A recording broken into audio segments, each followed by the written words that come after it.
All right, we've been talking about junk silver in the last couple videos, which brings up an issue about which I do rant with some regularity. Although it's not something that grinds my gears, it is a prevalent, what I believe to be imprecision of language, so I want to get that corrected here, or at least put some ideas into y'all's heads.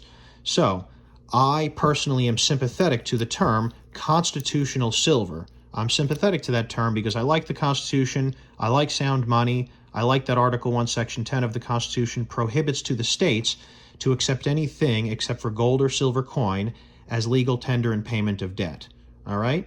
However, we note the weights of 4 quarters, 2 half dollars, 10 dimes is about that much silver, 0.715 ounces, fully uncirculated. If there's no wear at all, it is a hair heavier, right? But either way, both of those weights per dollar face equals a bit less than 3/4 of an ounce.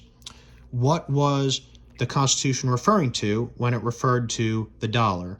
Well, it referred to a pre-existing weight of silver, which was just done by common use. The Constitution didn't define what the dollar was, but it did mention the dollar several times.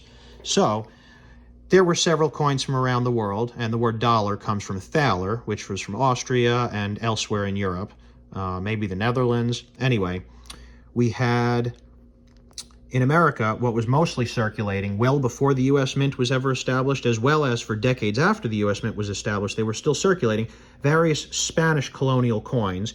The denomination was 8 reals.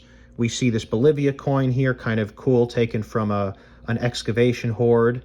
And we have a Mexican, this was actually post-colonial, this was after Mexican independence, but it's still an 8 reals. And as we see, they're close enough to the same weight, slightly over 27 grams each, slightly different finenesses, but more than 90% fine, okay? So we see the pure silver weights for those 2 coins, well over 3/4 of an ounce. The U.S. analog, silver dollars, the early silver dollars were similar.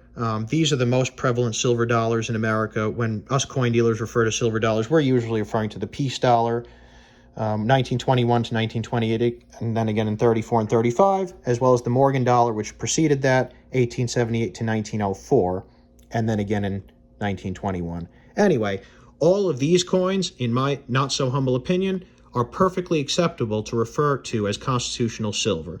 And as if we're talking about actually spending constitutional silver, sure, silver dollars are pretty common, especially the common dates. So could they be used as currency? Well, who knows, but they had been in the past. And I'd be fine calling those constitutional silver because they're close enough in weight to what had been defined by its common use as a dollar. These, of course, however, well less than 3/4 of an ounce per dollar face, not even close. Therefore, I reject using the term constitutional silver to describe pre-1965 dimes, quarters, halves.